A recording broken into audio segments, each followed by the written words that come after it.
Ok, pour la suite de la chaîne, j'ai pensé à faire moins de l'Aniakea Museum, genre un par mois. D'accord, mais ce sera à chaque fois une grosse vidéo où on parlera vraiment du lore ou du jeu dont on parle. Ok, mais... Et du coup, j'ai pensé, entre ces grosses vidéos, faire des vidéos plus petites, plus sur l'actualité jeux vidéo et lore, qu'on pourrait appeler genre les reviews de l'Aniakea par exemple. En commentaire, tout le monde demande la suite du lore de 21 Pilots. Oui, les vidéos analysent en détail sur chaque album, c'est toujours prévu, mais... Non, je crois que t'as pas compris, ils ont annoncé une suite, un nouvel album.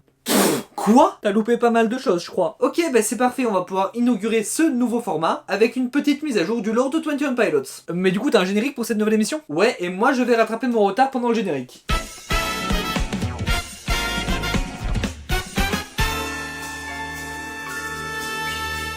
Ok, effectivement il s'est passé pas mal de choses depuis ma dernière vidéo. Alors avant de commencer, reprenons très vite fait les bases pour ceux qui débarquent. 21 Pilots, c'est un groupe de musique, et tous leurs albums racontent une histoire globale. Il y a un même lore qui a commencé globalement avec Blurryface, et qui va se finir avec l'album qui sort en septembre. Et donc j'avais fait une première vidéo sur ma chaîne YouTube, où j'expliquais tout le lore des 4 albums qui sont sortis pour l'instant, et ma vidéo s'arrêtait à la sortie de Clancy. Donc depuis il y a eu beaucoup de choses, et donc cette vidéo va servir de point. On va voir tout ce qui s'est passé depuis la sortie de l'album. Bien évidemment, dans la lignée de ma première vidéo, on ne verra pas ça en détail. Ça sera pour la vidéo sur l'ère de Clancy en détail. Et je précise, on va s'arrêter là à la sortie du premier single de Breach, The Contract. Peut-être qu'au moment où sort cette vidéo, il y a d'autres choses qui sont sorties, mais pour cette vidéo, on va s'arrêter là. Mais avant de vous présenter le sommaire de la vidéo et de quoi on va parler plus en détail, je dois d'abord préciser un truc parce que à la fin de ma première vidéo sur 21 Pilots, j'avais dit que je sortirais des vidéos en détail sur chaque album. C'est toujours prévu, c'est beaucoup plus compliqué et long à faire que prévu, et vu qu'entre temps ils en ont annoncé un autre, je me suis dit que d'abord j'allais faire cette vidéo mise à jour du lore. Quand le nouvel album sortira, quand Breach sortira en septembre, il y aura une vidéo sur Breach, sur le lore de ce nouvel album, sur la fin du lore et tout ça, pas vraiment en détail mais surtout à chaud. Et enfin, en fin d'année, probablement l'année prochaine en réalité, on pourra commencer les vidéos sur les albums individuels en détail, sauf qu'en plus des 4 prévus de base, il y aura une vidéo sur Breach aussi. Donc oui, on n'a pas fini de parler de 21 Pilots parce que surtout je pense que les albums individuels ça me prendra pas un an mais peut-être 2. Mais bref, là on est dans la vidéo update de tout ce qui s'est passé après ma première vidéo. Donc je vous fais un sommaire rapide, comme ça s'il y a seulement quelques parties qui vous intéressent, vous pouvez aller voir avec les timecodes en description notamment. On va commencer par parler vite fait de The Line, puis du concert, de l'exposition et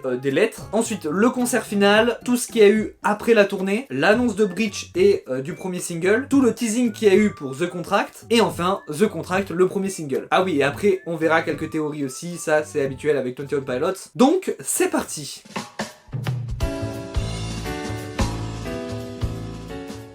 The Line, c'est un single qu'ils ont sorti pour Arcane. Alors Arcane, pour les 2-3 du fond qui ne sauraient pas, c'est une série d'animation qui se passe dans l'univers de League of Legends et qui a une BO exceptionnelle. Et notamment, dans cette saison 2, il y a énormément de groupes, de chanteurs, de chanteuses différents, et il y a une chanson faite par 21 Pilots. Donc, vu que c'est pour Arcane, a priori, il n'y a pas vraiment de lore dedans. À part le lore d'Arcane du coup. Oui, tout à fait, dans la lecture Arcane, en tout cas de mon interprétation, c'est Victor qui parle à Jace. Enfin, il lui parle pas vraiment, mais il s'adresse à lui au moment où il est en train de changer. Ça, on est d'accord. Maintenant, imaginez 2 secondes. Imaginez que c'est Clancy qui parle Torchbearer. Alors Clancy, on rappelle, c'est le personnage qu'incarne Tyler, le chanteur, et Torchbearer, c'est le personnage qu'incarne Josh Dunn, le batteur. Relisez les paroles de The Line en imaginant que c'est Clancy qui parle au Torchbearer au moment où Nico l'attrape à la fin de Paladin's Raid. Donc pareil, il lui parle pas vraiment, c'est dans sa tête, mais il s'adresse au Torchbearer. Moi perso, j'ai la vision, mais c'est parce que je sais les trucs qui sont arrivés après. Donc on va continuer la vidéo, mais retenez cette idée.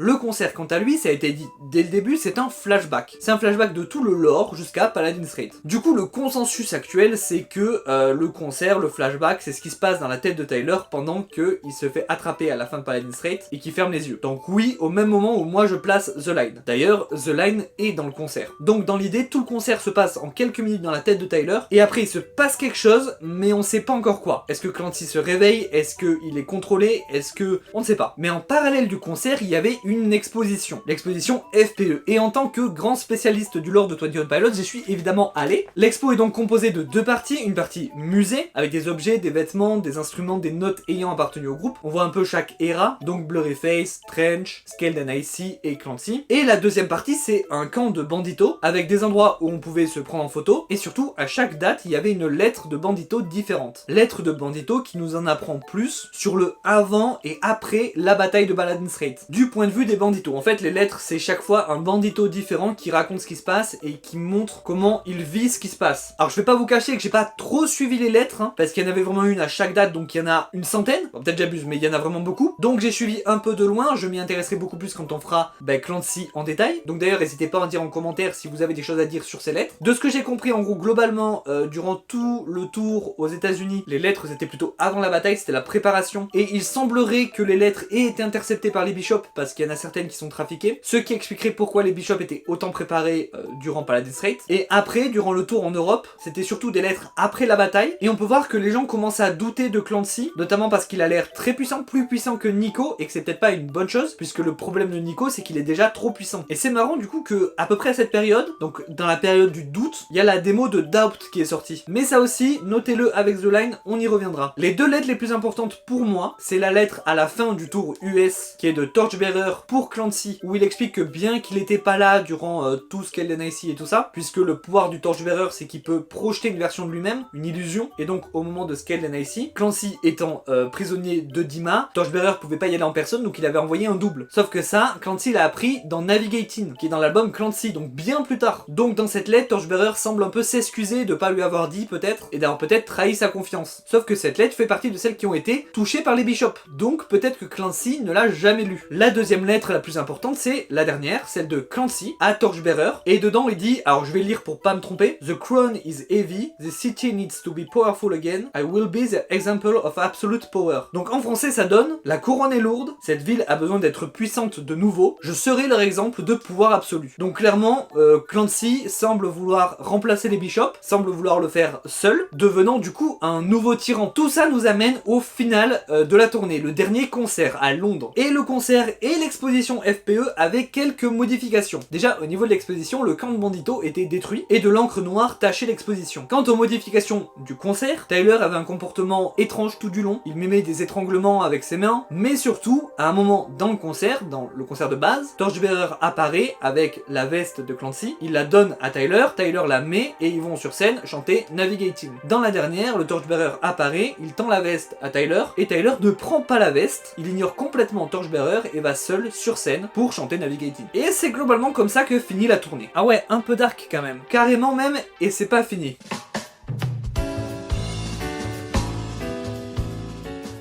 Pour les 10 ans de Blurryface, il y a un album qui sort. C'est un album tribute, hein, donc c'est pas fait par 21 Pilots. Ça s'appelle Blurryface Reborn. Et en gros, le principe c'est Blurryface, donc avec les sons de Blurryface, mais chaque son est interprété par un autre groupe que 21 Pilots. Donc pas grand chose au niveau du lore hein, là-dessus, je vous le dis juste parce que c'est une news 21 Pilots. Même si le nom, Blurryface Reborn, je peux pas empêcher de penser qu'il y a quelque chose quand même là-dedans. C'est ça le truc avec 21 Pilots, n'importe quel indice peut être un indice. Sinon, l'œil du hiatus est revenu. Après la tournée, leur logo est devenu un œil qui se fermait petit à petit cachant le logo de Clancy, et quand il s'est réouvert c'était le logo de Breach. La dernière fois qu'il y a eu ça c'était à la fin de l'era Blurryface, l'œil s'était fermé et quand il s'était réouvert c'était Trench. Donc ça y est, Breach est enfin annoncé. Bon, à l'heure où la vidéo sort ça fait longtemps, et même à l'heure où je tourne à vrai dire. L'album sortira en septembre, c'est officiellement la fin du lore. Et le premier single, The Contract, sortira le 12 juin. Là aussi c'est déjà sorti, je me remets dans le contexte de l'époque. La cover, en tout cas à l'heure où je tourne, peut-être qu'elle changera mais j'ai pas l'impression, j'ai l'impression que c'est vraiment la cover. C'est Torchbearer qui tend la veste à Clancy qui refuse la veste. Donc ce fameux moment du concert, c'est le moment où Clancy tombe dans le côté obscur. Quelques petits détails, leur nouveau look est incroyable. C'est un peu une version de leur look de Blurryface mais encore mieux. Au niveau du col de Torchbearer, il y a écrit faux Torchbearer puisque c'est ce que je vous ai dit là, c'est une illusion envoyée par Torchbearer, c'est pas le vrai. Le vrai c'est celui qui est habillé en bandito, on le sait. Et à mon avis c'est pas le vrai parce que Clancy est actuellement à Dima et donc Torchbearer ne peut pas aller lui-même à Dima. Et si vous remarquez bien, la lumière autour d'eux forme une sorte de visage qui ressemble beaucoup à celui de Blurryface. Bref, à partir de ce moment, Blurryface prend le contrôle des réseaux, donc il a ses propres réseaux sociaux sur Twitter, mais là aussi il poste parfois sur le compte de 21 Pilots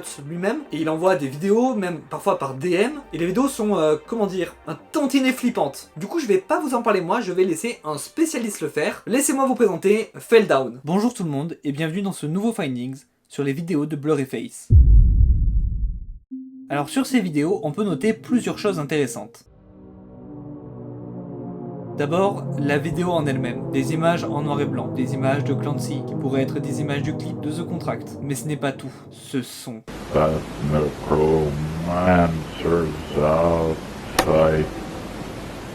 And I'm just trying to stay quiet.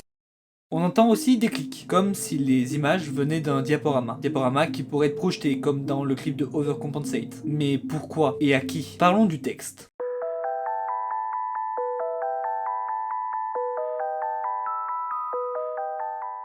I checked the doors, checked the windows, and pulled the blinds. I checked the clock, wondering what he will do this time. I have a feeling that the necromancer's outside, and I'm just trying to stay quiet. I want to get out there, but I don't try. But now, I played Just Take the Deal, I promise you. Donc ces phrases ne sont pas toutes sorties en même temps, c'était une phrase par vidéo chelou. Donc avec les premières phrases du début, les gens théorisaient sur le fait que c'est ce qu'il faut faire quand on allume un projecteur. Fermer les rideaux, fermer les volets. Mais avec la suite du texte, une autre interprétation est possible, puisque le personnage semble vouloir se cacher d'un nécromancien. Et donc fermer les volets et les rideaux, ça peut être pour ça. Un nécromancien, c'est quelqu'un qui réveille les morts. Donc dans le lore de 21 Pilots, cela peut être les Bishops ou Clancy. Si on part du principe que c'est Blurryface qui parle, cela veut dire qu'il a peur de Clancy, ou qu'il essaye de le faire croire à ceux à qui il montre cette projection, potentiellement la population de Dima. On aurait alors là affaire encore une fois à de la propagande faisant passer Clancy pour le méchant. Ou alors il s'agit de Clancy qui parle, et ça se passe après. Il a alors pris la place de Blurryface et fait passer Blurryface pour un nécromancien dont il faut avoir peur. Il utiliserait donc des diaporamas pour cela, ce qu'il a déjà fait dans Overcompensate. Quoi qu'il arrive, tout ça, ça fait froid dans le dos. Merci Feldown pour cette analyse. Y a pas à dire, il est très fort.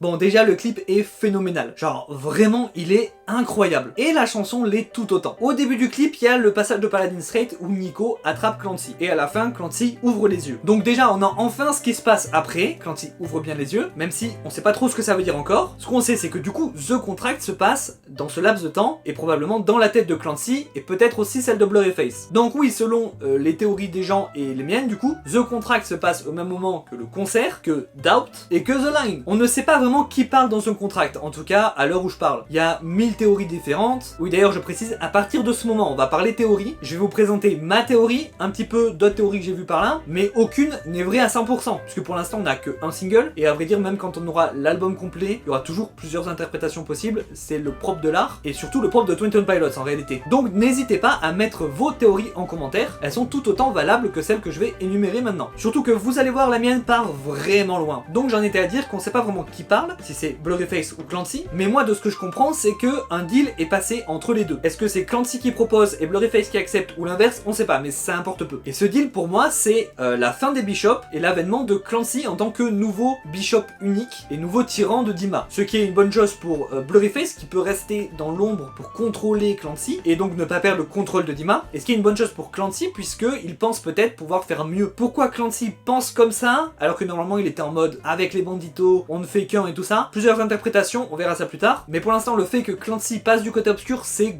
globalement acté par tout le monde. Et donc là on va séparer Clancy de Tyler. Parce que pour moi Doubt Demo c'est Tyler à ce moment-là. Au moment du deal, qui est doute de ce deal et qui lui n'est pas pour ça. Le Tyler qui vraiment était pour les banditos. Et il ne veut pas être oublié notamment par le Torchbearer. C'est la partie Tyler qui a encore confiance aux banditos et en Torchbearer. Clancy, du coup l'autre partie de Tyler, celle qui fait le deal, je vous avais dit que je partais loin, est représentée par The Line. Parce que dans The Line il y a un changement d'état par celui qui raconte et il s'adresse à quelqu'un qui pourrait du coup le Torchbearer. Il est en mode je veux que tu te souviennes de moi avant mais là faut que je change parce que faut que ça soit fait. Ça fait sens hein. Et enfin The Contract ce serait Blurryface. Alors bien évidemment The Contract représente en fait Clancy qui hésite entre les banditos et Blurryface je pense. Mais du coup celui qui parle pourrait être Blurryface qui essaye de convaincre Clancy. Du coup dans le clip on le voit hésiter. D'ailleurs à la fin du clip Clancy ne prend pas la veste. Il y a cette scène. Donc c'est un peu flou tout ce qui se passe. Globalement il y a un deal qui est fait et Clancy rejette les banditos pour s'allier à Blurryface ou le remplacer mais bref.